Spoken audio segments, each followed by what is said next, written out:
Hi everybody. Hey, this is Jerry Cates and welcome to Weekend Wisdom. Tonight I want to talk about paradigms.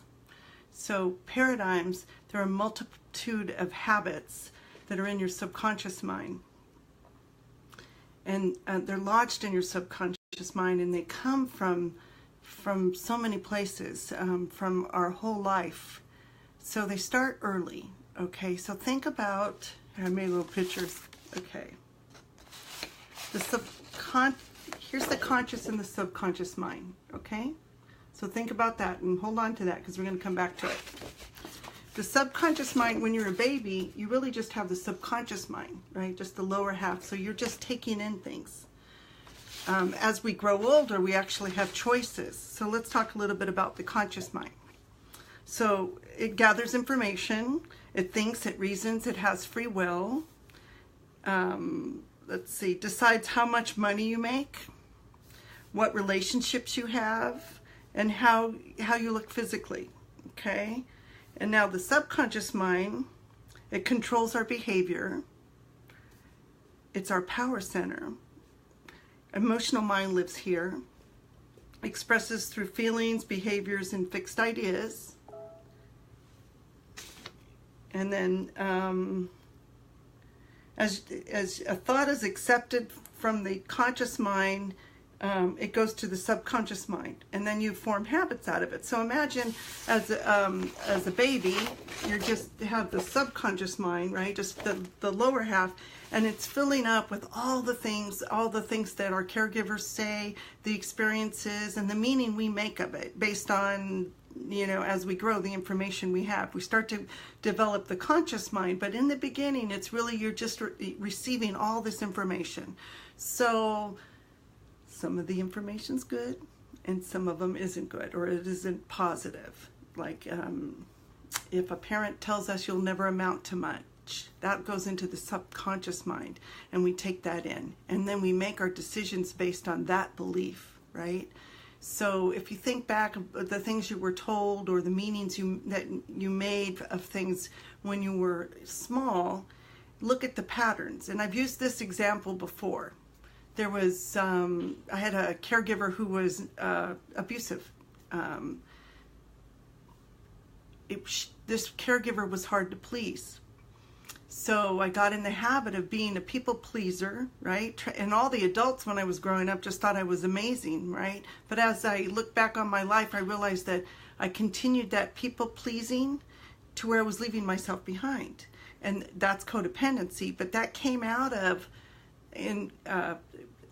those paradigms, those habits of not being enough, of being unworthy. Do you have any of those kinds of things that you say to yourself? Think about the things you say to yourself when you want to do something and what holds you back. What kind of internal dialogue do you have with yourself? And you can bet that those are from your paradigms, from the past. And the good news is you can change those. And that's what I want to talk about tonight. Okay, so again, a paradigm is a multitude of habits that are lodged in your subconscious mind. And then to change them, you do it the same way they were created, and it's through repetition. Repetition. Who said, I heard Tony Robbins saying, and I'm sure he was quoting somebody, repetition is the mother of skill, okay? So, yeah, what we need to do is understand that it was conditioning, so it's going to take new conditioning. Imagine when you want to get in shape, say you're a runner and you want to get in shape for a marathon. It's conditioning. You do something every day. You change your habits, you stick to the positive habits or the ones that are in alignment with you being successful in that. So it's about identifying what it is you want to change. And that's one of the things I do. I offer a free breakthrough session that will help you identify some of the things that are in your way that are holding you back, and formulate some affirmative statements so that you can start reprogramming what's going on in your head. So the link is above. There's a free ebook. Get that book. There's some good stuff in there. And then the second link goes to a page to schedule with me, and it's free. It's free. I love doing this work. Let's explore together. Okay, back to the work. So We start the process by choosing new beliefs. So we're going to identify the old beliefs, like mine is about worthiness. And I still work with worthiness today. If anything holds me back or causes my resistance, it's that underlying feeling about, worthiness or being unworthy. So I focus on that. I am worthy is one of my affirmations. And I notice when someone gives me a compliment, do I diffuse it, divert it, put it down? Do I minimize it? That's about worthiness, right? So I'm learning to just take it in and receive it and feel that worthiness in that moment. So that's the new habit. So it's identifying what it is. What kinds of feelings do you have when somebody says something to you or you want something, and what do you tell yourself, writing those things down. And a lot of times you'll hear what others have told you, maybe your caregivers. And let me back up a second. It's not their fault. It's not your fault. And it's not their fault. It just is. We work with what we're given. So now, learning something new and learning that you can have what you want and just identify what the barriers are, it's really powerful. And once you know, you can't unring the bell, right? So once you know that you have the key to raising the vibration in your life, you can take those steps. And if you don't, then you're slipping into old habits. Okay. So we start the process by consciously choosing new beliefs that are aligned with the habits you want. So what do you want? Do you want love in your life? Do you want a new job? Do you want more satisfying work? Do you want healthier relationships? Do you want more harmony in your relationships? Do you want to travel? What do you want? And then what do you tell yourself about that? Give yourself permission to think about what do I want? If I could have anything, what do I want? We don't give ourselves permission often enough to ask, what do I want?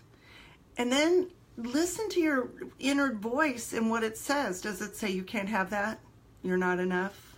Oh, you'll never do that. And then identify who's talking. A lot of times you can identify where you heard that. And then what's the truth? The truth is, you deserve whatever you want, and you are worthy, and you can have love in your life, and you can have healthy relationships. So what do you want? Identifying the belief or the inner voice that makes it negative or says you can't have it, and then what's the belief about that? What are you believing? That you're not enough, that you're not worthy? And so how do you change that? The affirmative statements. I am enough. I'm more than enough. I'm worthy. I have one I love. Money flows to me easily and effortlessly from multiple sources on a continuous basis. That's one of my affirmations. I am statements are really powerful. I am free. I am calm. I am prosperous. I am abundant. I am worthy. So those I can grab really quickly when I need some support and when I feel that or hear that little voice. And sometimes that little voice isn't even a voice, it's a feeling. It's like, oh, I can't do that. It's that. So notice that too. What's your body saying? Is it saying, oh, contract, I can't have that? Shift that. Yeah, I can have that. I can have that. I mean, I'm going to go a little spiritual religious on you and say that in the Lord's Prayer it says, on earth as it is in heaven. You can have it. We are the only ones blocking that. We can have what we want. We deserve it. So here's some ideas, some other affirmations. I'm so happy and grateful now that money comes to me in increasing ways and quantities, kind of like the one I have. I have a strong belief in my abilities and my talents. I am courageous when approaching new opportunities. So maybe you get a little afraid when you're going to go apply for a job or go meet someone new, or go be around public, in a public place, or whatever that fear is, having that affirmation, I'm courageous when approaching new opportunities. So, okay. So developing a list of affirmations, which is what I help you do in that free breakthrough session. And then saying them, and there's some techniques of how you say them to yourself, of course, with feeling and looking in the mirror. And that's a tough one for people, to look in the mirror and speak to yourself. And it's very powerful. It really is. I had a job once. I'm going to sidetrack and tell you a story. My boss was very much like my caregiver, yelled a lot. First yelled at everyone else, then eventually at me. And it was so miserable going to that job. And I remember I would get to work early and meditate in the car for 20 minutes. I had a guided meditation, get grounded, and then go in there. And then one day, I wanted to talk to them, and I was afraid.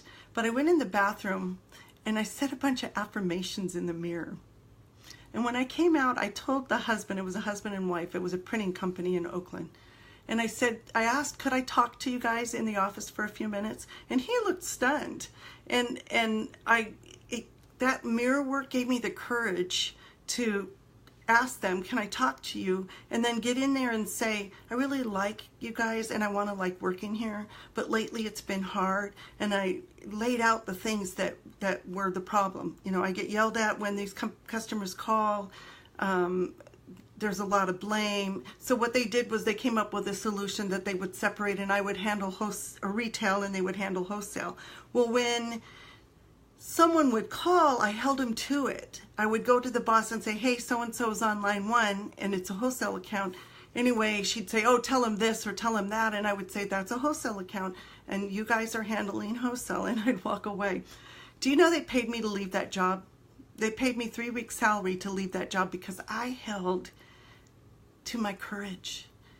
I used a new habit. I stood up for myself. I set healthy boundaries.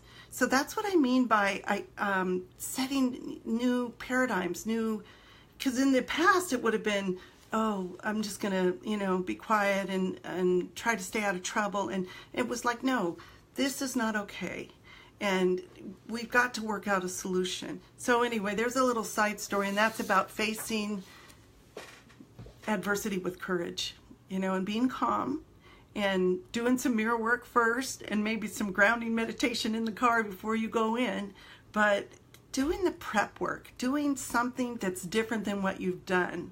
Because if we keep doing what we're doing and getting the same results, it's not working. And I had a quote on my page one day: if you find yourself yet again in the same situation, it is because you have not paused and learned the lesson. So learn the lesson. Do something different. I'm going to say hi to people. Wahid, Dora, Alex, Erica, Jennifer. Hi, you guys. Thanks for coming. All right, so we're going to wind this up with some homework or some exercises you can do. So think about the result you're getting when you don't want to ask yourself what behaviors or habits are causing that result. Okay, so think about the result you're getting that you don't want, okay, and ask yourself what behaviors are causing that. So think about something in your life. Is it a relationship? Is it a situation? Just pick one thing that you don't want. And what behaviors or habits are causing it. And then write the behavior down until you're really clear. And I would ask also, what's my feeling? What am I feeling, and what's my belief? Because the belief will really help you peel the layers back. And then, like if it's I'm not worthy, then worthiness is your affirmative statement. I have doubt, then courage might be your affirmative statement. So finding that word that really resonates with you works best. Okay. Write out your new behavior on a sheet of paper. Okay. How do you want to be? So the new behavior is I'm courageous when approaching new opportunities. And then burn the paper that contains the bad habit. It's a symbolic gesture. So say you have words like doubt, worry, anxiety, and then you've worked some affirmations and gotten those positive words. Get rid of that, burn it, do something. It's a way of letting go of it.